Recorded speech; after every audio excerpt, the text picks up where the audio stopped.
357 Magnum versus 327 Federal Magnum. What we have today is our Federal with the Swift A-frame bullets. So I've been curious about this ammo for a long time. I have not picked it up just because it is so expensive, but I finally got some of this, and I'm going to test it kind of as defensive rounds, even though it's designed as hunting rounds. So our 357 Magnum is a 180 grain jacketed hollow point rated at 1130 feet per second through a 6-inch barrel, and our 327 Federal Magnum is a 100 grain jacketed hollow point rated at 1500 feet per second through a 4-inch barrel. So I'm going to use my 4 1/8 inch Smith & Wesson 686 and 357 Magnum and my 4.2 inch Ruger SP 101 and 327 Federal Magnum to test these. So we're going to go through the chronograph, see what kind of velocity and accuracy we get at the same time. Then I'm going to do my 10% clear ballistic gel test. So I'm going to go into plain 10% clear ballistics to see what the best potential those are. No fabric in the way or anything like that can clog a hollow point. We'll see how they perform, and then we'll move on to doing more of a real world simulation. 4 layers of sweatshirt material, followed by 3 inches of clear ballistics, followed by a 1/4 inch medium density fiberboard to represent hitting ribs or sternum, 16 more inches of clear ballistics, and another 1/4 inch MDF at the back to represent hitting back ribs. Clear ballistics is roughly a half representation of the density of flesh, so 3 inches here and 16 here is more like 1.5 inches and 8 inches in a real living target. So I hope to keep these bullets within that first gel block and not pass through the back rib simulation. They can go about 3 inches past that, and I would consider them good, but any more than that, and they're definitely going to over penetrate through an average size individual. But we'll do our plain clear ballistic shot, then our real world simulation shot, and then I will shoot at the steel target to see what kind of practical accuracy and shootability I can get with these. So let's get started with this test. All right, first up we'll run our 357 Magnum 180 grain Swift hollow point. This is rated at 1130 feet per second, but that's through a 6-inch barrel. So I'm only using a 4 1/8 inch barrel, but let's see how close we get to that 1130 feet per second in my 4 1/8 inch barrel. 1141, 1154, 1202, 1083, 1186. So one was really low velocity for some reason, but the rest of those were well above the rated velocity from a 6-inch barrel, but out of a 4 1/8 inch barrel. So that's kind of impressive. So our 327, this is rated at 1500 out of a 4-inch V barrel. This is a 4.2 inch. So let's see how close we get to 1500 feet per second with our 327 Federal Magnum. 1550, 1530, 1557, 1564, 1551. Pretty consistent, very little recoil with that. So that's a lot of power for the amount of recoil you're getting. So that's impressive. Let's hit our ballistics gel block and see how these compare. All right, first up we'll run our 357 Magnum through our plain clear ballistics shot. There's no fabric in the way that could potentially clog this hollow point, no rib simulation that can slow down its potential for penetration. Let's see what we get here with our 357 Magnum. All right. Now let's hit that with our 327 Federal Magnum. Let's go take a look.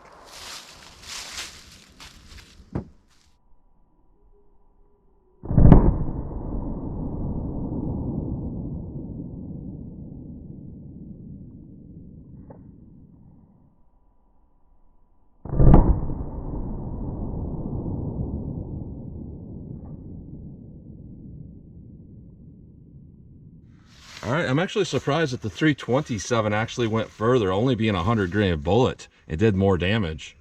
The 357 did good, but I mean, yeah, it just didn't go quite as far as that 327, which really surprises me.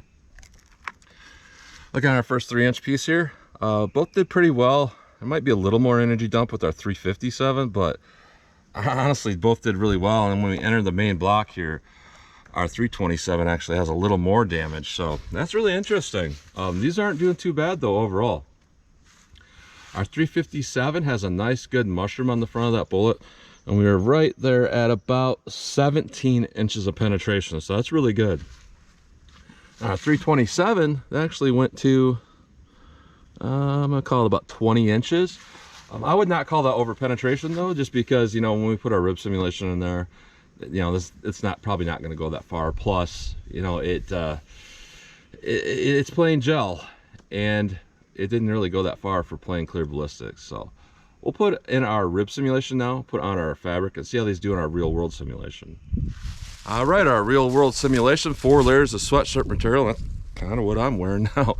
4 layers of sweatshirt material followed by 3 inches of clear ballistics that represent hitting a pectoral muscle, followed by a 1/4 inch medium density fiberboard that represents hitting ribs or sternum, 16 more inches of clear ballistics, and another 1/4 inch of MDF at the back to represent hitting back ribs. We'll see what we get with our real world simulation. I'd like to keep these within that back rib simulation, but if they go past it by up to 3 inches, that's still acceptable. So let's see what we get here with our 357 Magnum.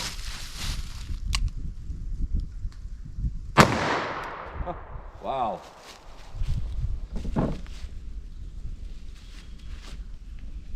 I hit that pretty hard.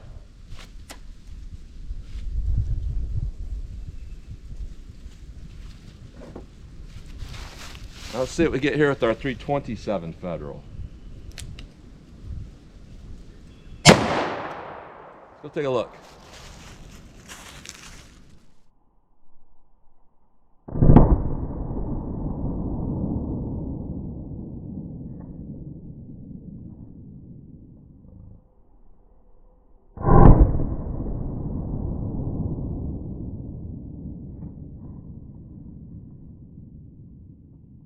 All right, so not bad here. With our 357 Magnum, when we went through our rib simulation, it looks a little bit oblong.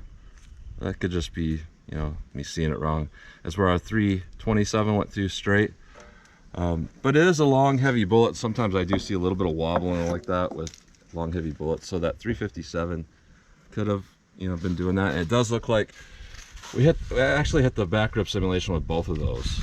I can see a little bit of a track with both of them. Yeah, our 327, I believe that's there. And then our 357. So both of those hit that, but our 357 hit it a little bit harder. So look at this, pretty good performance. Really good damage in there, but honestly, again, in the start of this block, our 327 has a little bit more damage going on, as where our 357 just trucks along a little bit further, but they both stopped at the same place essentially. So our 357 Magnum looks like it got good expansion, and it's at 19 inches, and our 327 Federal also looks pretty good, and that's also at 19 inches. So for our terminal performance here, honestly, these aren't that bad. You know, they're meant for hunting, but I'm going to say they look like really good defensive rounds, to be honest. And the recoil with both of these was actually pretty low. So let's pull these out of the block. We'll take a close look at these bullets. Then I'll shoot our steel and see what kind of practical accuracy and shootability I can get with these. All right, so here's a close-up look at these bullets going through plain gel, our 357 Magnum and our 327 Federal Magnum. So one thing that stood out more than anything else when I pulled these out of the block is how big this bullet is compared to this one. You know, even though the diameter isn't that much different, you know, 312 versus 357, you know, being a 180 grain bullet versus a 100 grain bullet, I mean, it's almost double the bullet overall with the 357. Big old bullet. These have an open base, which is very rare for a hollow point. I have an open base and a hollow point. I don't see that very often, but these did pretty well. And one thing about this is, you know, they're not super big, but they are very consistent, and they have a nice sectional density behind them, and that's why they penetrated so well. So good performance overall. Now we look at the ones going through our real world simulation. This one's the ones that really count, a lot of people think. So there's a little bit of a difference there, but they're very consistent. Now our 327 here is a little bit more consistent than the 357.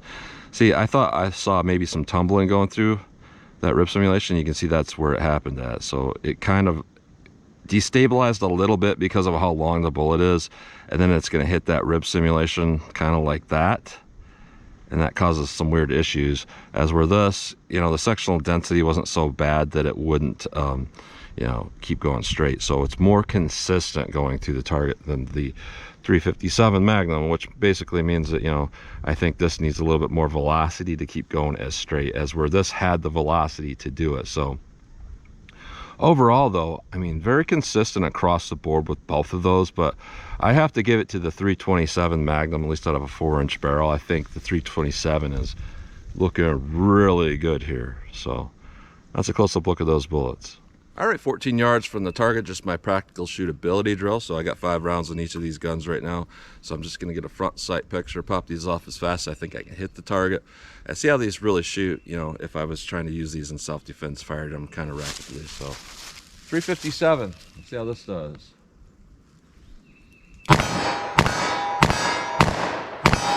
Oh, see, the point of aim on those are a little bit high. And I didn't notice until I was done shooting because I wasn't looking at the actual target. I was looking at the front sight. And I did pull one over the top. That is pretty typical for heavy bullets like that, to shoot a little bit high. So 327, see how this does for me. I pulled one again. So, you know, I don't shoot this gun very often. I think that's part of the reason there. You know, it kind of whips around and it's hard for me to acquire that sight, even though it is a fiber optic.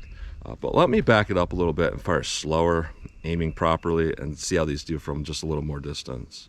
All right, 50 yards for the target. I figured why not just split the difference from where I normally go to 50 yards here instead of going to 75 or 40 or 25.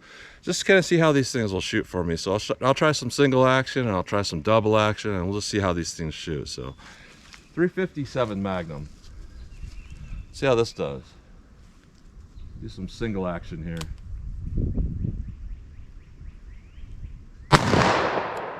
Yep, way above the target. So my gun isn't used to this, it's not sighted for it, so I'll have to aim a little bit low. That time I aimed basically like an inch below the target. Oh, not so good. Let's try some double action.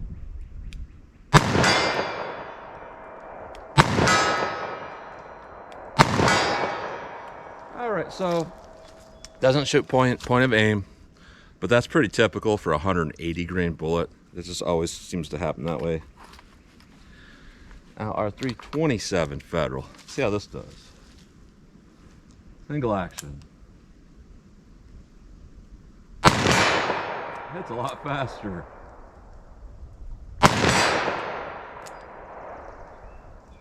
Right, double action.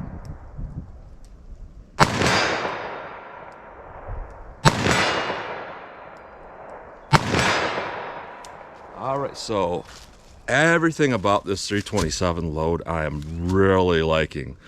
Now, the reason I haven't bought this stuff is this is expensive ammo. You know, between what I just shot here, between these two boxes, I just shot up $100 worth of ammo. I wouldn't do that if I wasn't doing the test for other people to see.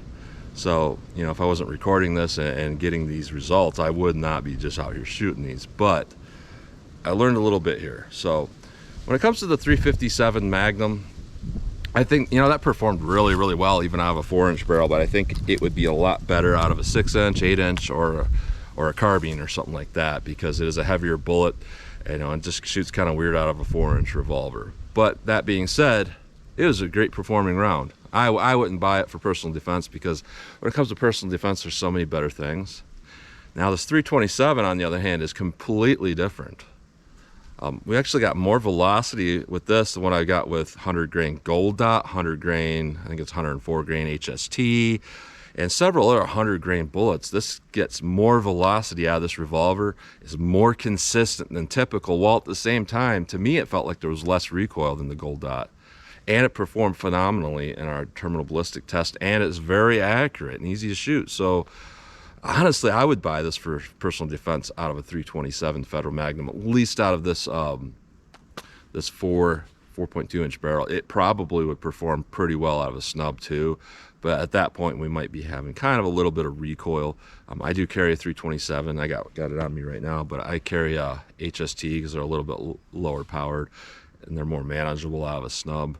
I'll have to do this test out of snub someday, because this is probably the best 327 Federal Magnum I've tested to date.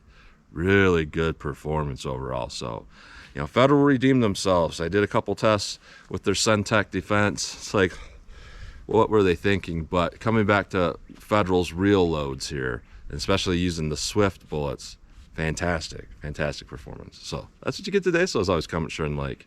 And thanks for watching.